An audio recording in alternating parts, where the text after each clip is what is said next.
What up, y'all? Appreciate you showing up, hanging out, listening to my dumb ass. Like and subscribe. So, it seems that the Silent Hill game, I mean, there's a lot of stuff coming out for Silent Hill. They had a little blah that came out where they're like, yay, Silent Hill, everything. Sorry. So it seems that the Silent Hill whatever is coming out for PlayStation and PC and not Xbox. It is exclusive. And it seems that that's a little problematic, only in that it's probably a timed exclusive, let's be real. And also, I think that game was supposed to be part of the Sony showcase that they canceled because it would make them look bad when they're crying about exclusives that Microsoft is going to have. Only one game they're talking about, Call of Duty. And at the same hand, they're doing the exact same thing. Hypocrites. And now, we're going to see all these little games, all these third-party deals that they made, that they were going to put in the showcase, are all going to come out. Callisto Protocol, Final Fantasy, freaking that Silent Hill, all these games, they have exclusive deals. This was all part of the showcase. The problem is it's all third party. And this is exactly what they're complaining about to the CMA about Microsoft. You can't make this up. This is so ridiculous. And now the CMA is talking about, yo, go to the website and we want to hear from the people. And we'll see what you guys say, because y'all matter, I guess. And so they're like, oi, go to the website www.gov.org.cma and fill out the application. Let us know what you think, what your thoughts are on the Activision Blizzard. Do you think Sony will be harmed in this deal, in these dealings? I don't know. This seems like surreal. This doesn't seem real. I'm like, this is business. This is how the big boys play business time with billions of dollars. I mean, tens of billions of dollars, 70 billion, 69 billion to be precise. I don't understand. Sorry. My engine's just destroyed. I don't understand how this happens when we're talking about billions of dollars. Now, the thing is, here's the thing that I think that is happening, and it just popped into my head that I think is happening. So, Jim Ryan, Britain. Jim Ryan, UK, right? CMA, UK, right? So they own the same team. They want the same thing. They want to make the money in their region. That's what that is, right? So that's why they're on the same team. That's why the CMA is parroting Jim Ryan, because UK money, let's go, right? Activision, US company. Microsoft, US company. I think Jim Ryan and the CMA are still a little salty about, a little thing called American Revolution. I'm just saying, we had a war at one point, and we won. I guess we won. We won the freedom of not being ruled by Europe, not being ruled by the UK over here. So are they still like, is it like a genetic thing where they're still mad at the US? They're like, F them wankers over there. F the wankers over there in the United States. We hate them, right, CMA? Yeah, we hate them, yeah. So we're gonna make it very difficult for them to even make any money at all. This is our creed. This is, I do decree to the fellow gentlemen of the CMA that we will not allow this to stand. Right? Is that what, I think that's what's happening. It's a little bit of it's not xenophobia. It's just like sore losery from history. They still mad that we've voted against them. We've said, you know what, screw you and your monarchy. We want to be Puritans. Okay, that didn't actually work out for us. Okay, my vehicle is definitely dying now. Okay.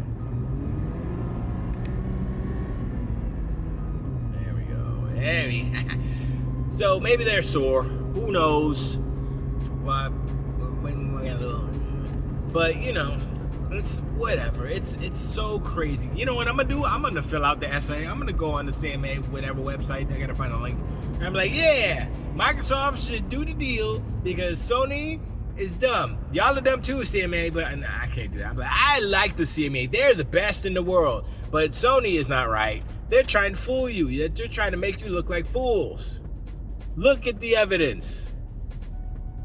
Maybe I should just copy like Microsoft's. I should copy Microsoft's paper and just put it and paste it to there. That'd be the easiest thing to do. They'd be like, oh yeah, everybody pasted Microsoft's thing.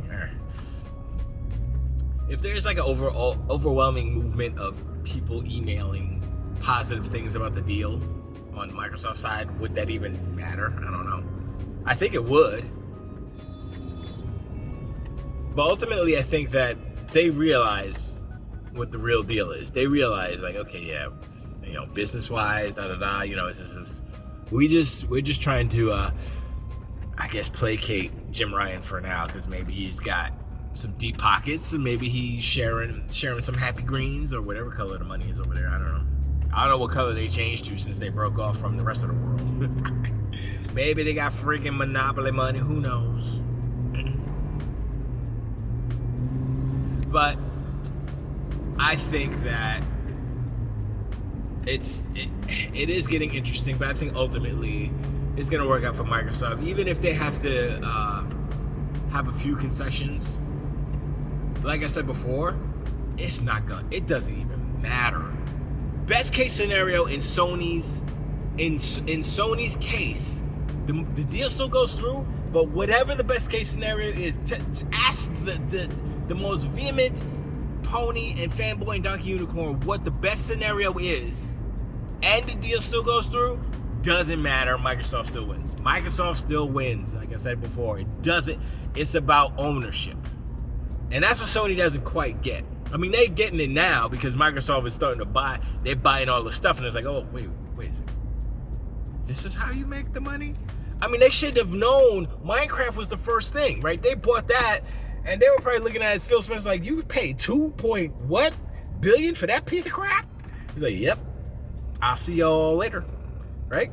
And then boom, 10 years later, it's more than almost 10 years later? No, it's not quite 10 years later. What was it, 8 years later?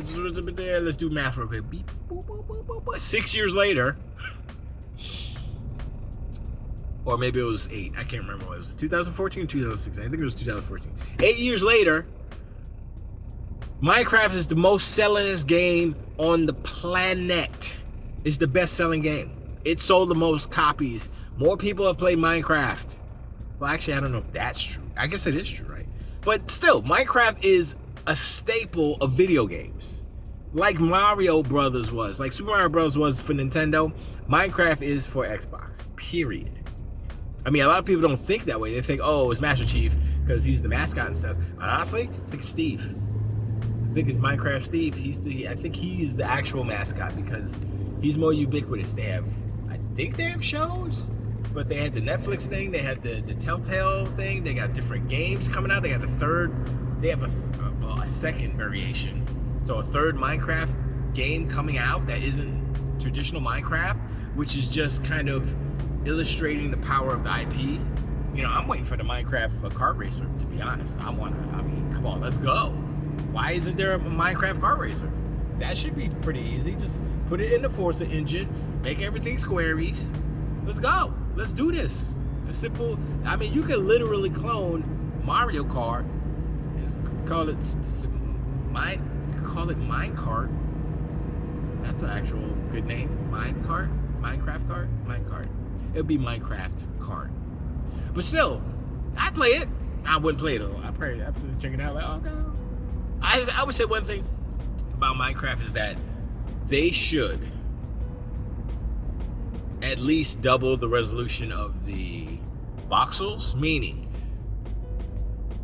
double the fidelity as far as how many, like if Steve is, I don't know how many freaking squares he is, let's say he's 10, make him 20 so that it, you know, you can have a little bit more, kind of like the characters in Echo Generation. That wasn't the name of that, was that the name of that game where you're like, it's kind of like Stranger Things and it's weird with aliens? I think that's what it was called. Yeah, like that would be cool. Still blocky, still voxel, but a little bit higher definition, a little bit more boxes, you know, a little bit more voxies. That would be cool. That's all they need to do, and then it would bump up the actual graphical quality, and plus, like, ray tracing, I would say, is probably a next gen, not Xbox Series X, but whatever the next generation is. I think ray tracing will be one of the things that becomes more of a standard thing, because they'll figure out how to implement it without causing too much of a stress or too much budget on the graphics and stuff. So I think that, you know, I mean, ray tracing is cool, but, you know, it's not feasible right now. They still have to do some smoke and mirrors for that type of effects. That's why Gotham Nights is like such trash garbage, because they're like, yeah, we got ray trace reflections and we have untethered co-op 2-player. I'm like, y'all, why? Y'all made a worse game, and then you added some systems in it that make it even worse or worse. And then people are like, yo, what's up? Why can't we have 60 frames? And they like, because of systems and how we made the game. And it's like, okay, y'all are dumb. I'm gonna say that right now. I am part of a development team, but I do not do the code and stuff. But I understand tertiarily the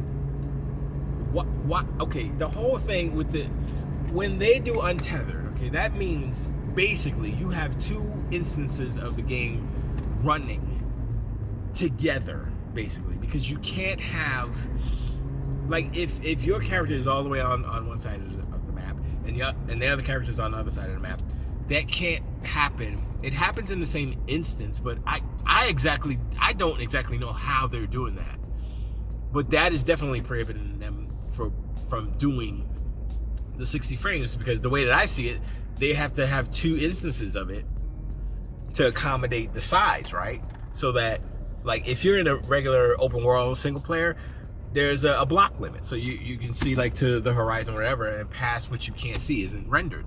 But if your character, the other character, is in that space that isn't rendered for the one character, it's rendered. So that would take up the other 50% or whatever. So hence, only 30 frames is possible. If they didn't do that, if they tethered, like they did in Halo, like they do in Halo Infinite, then you could have 60 frames. But the characters have to be, they can't go past a certain distance away from each other. That was it. And they said, no, we're gonna have untethered. And I'm like, to what end? How does that make it better? Why don't you just play alone then? If you're gonna play together with somebody, you're usually gonna be in the same area.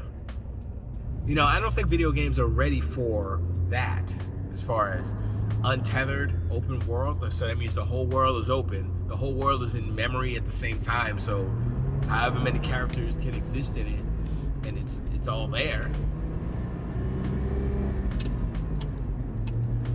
And it's a little crazy to me, but, you know, that was their design decision, so there you go. And then I saw a comparison, the Digital Foundry comparison, and they were like, yeah, this is Arkham Knight 7 years ago, Arkham Knight. And then they showed it side by side with Gotham Nights. I was like, yeah, Arkham Knight looks a little better. I mean, the resolution is higher on Gotham Nights, obviously, like 2 generations later.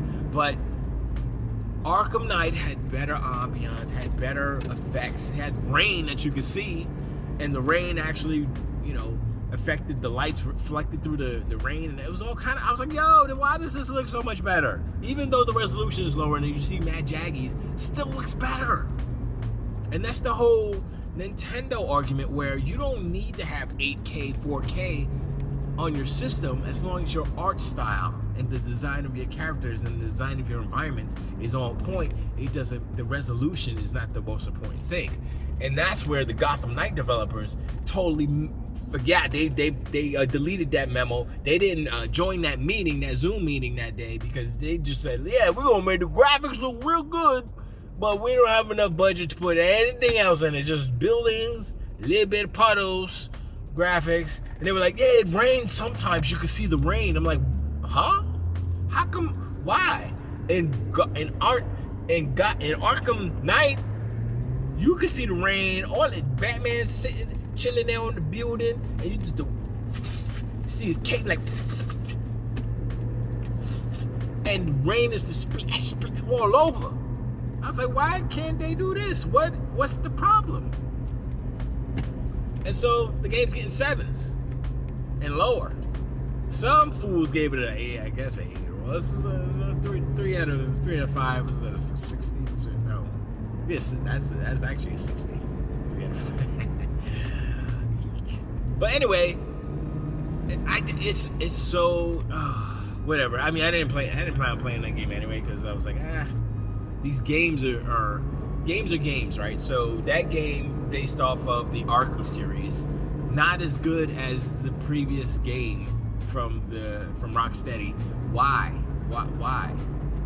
You know, and then what is happening now is that people are comparing Gotham Nights, not to Arkham Nights. Well, Digital Foundry did, you know, side by side, but they're comparing it to the last superhero game, which was SpiderMan, whether it's Miles Morales or the regular Spider-Man. And I'm like, oof, that's not gonna work for Gotham Knights, because Spider-Man is way better than Gotham Knights. I would say Spider-Man is way better than Arkham Knight. Yep. Yeah. I'm gonna say that. That's about right. That sounds about true. So that's what's happening now because of the similarity of the combat system. And that's where I'm like, people are like, oh, Spider-Man's so good. It's like, it's just another version of Arkham Knight. It's just another version of Arkham Asylum. You know what I mean? Which it is. It's a little better. I mean, it's all, you know, it's all subjective. So if you like Spider-Man better than Batman, of course you're gonna like it better, you know. And it seems like it has more personality, and I think it overall is better. But I think the Rogue Gallery in the Batman games they have a better Rogue Gallery, but I don't think they've explored the Rogue Gallery properly in Spider-Man yet. They're getting there. They're getting to Venom, and I mean, Venom was like the best, but I have a problem with Venom. This is kind of tying into the movie stuff too, because I believe that Sony screwed up Venom, because Venom is not an anti-hero. Venom is evil. Venom's the bad guy. Venom versus Spider-Man. That's how it should have been. Sam Raimi's Spider-Man 3, Sony forced them to put Venom in, and it was garbage, right? So, and I swear, Sony be messing up so much. They screwed up Spider-Man They screwed up Spider-Man so bad, they made Sam Raimi quit. Sam Raimi is like the biggest Spider-Man fan and a great director, and they had that there. They had the man there. He could have been the leader of the Spider-Man multiverse for Sony, but they put their two cents in, and they decided to act like they knew what the hell they were talking about, and they forced them to do things. They was like, nah, I don't want to do that, but they was like, you better do it because we Sony, blah, blah, blah. I was like, man, why y'all gonna mess up stuff? And it seems like that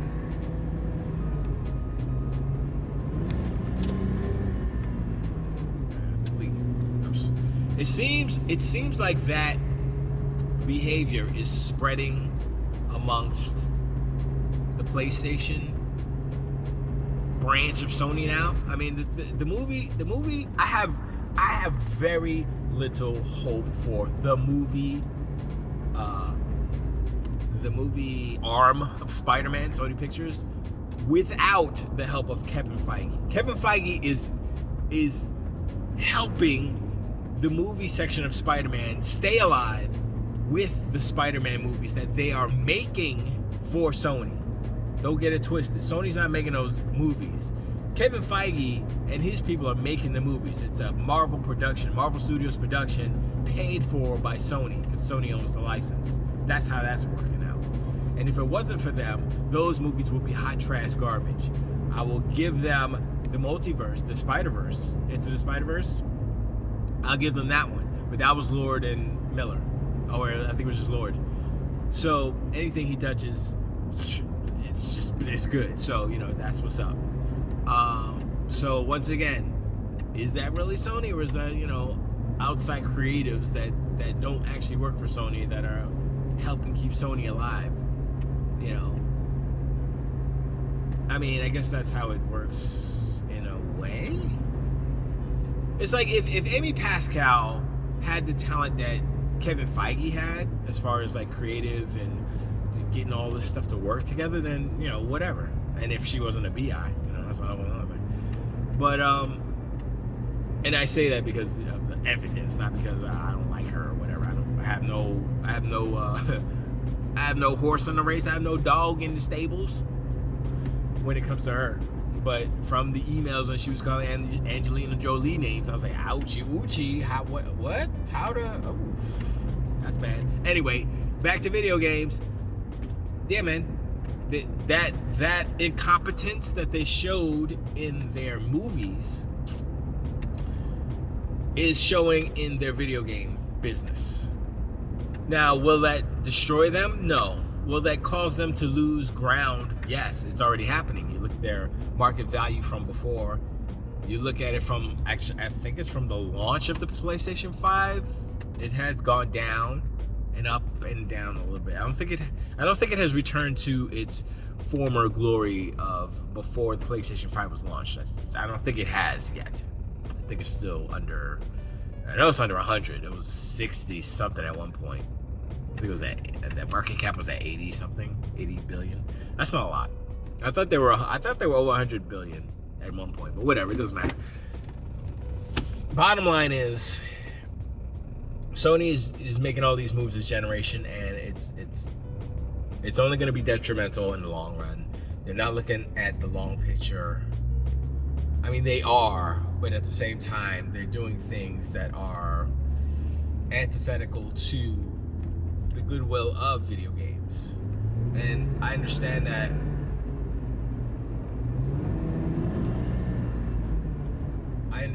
that is not their job to be the saviors of video games, but it seems like they think that they should be the monarchs of video games. And I don't think that flies over here in the United States. Maybe in UK, where you got a new king, you could like that monarchy shit stuff. You like, maybe in the UK you like that monarchy stuff. I don't know, Mike, but I'm just saying. I don't think how they're behaving is gonna work out for them in the long run. Let me know what y'all think. Is Sony still out their mind?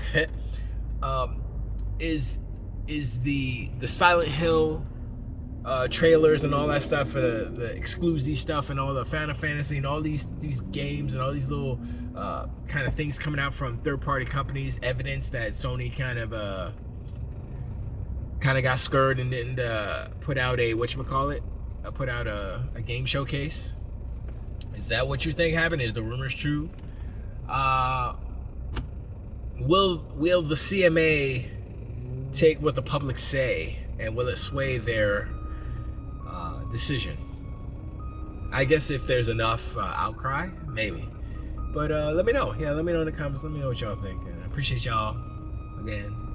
And I'll see y'all in the next one. Tilt away.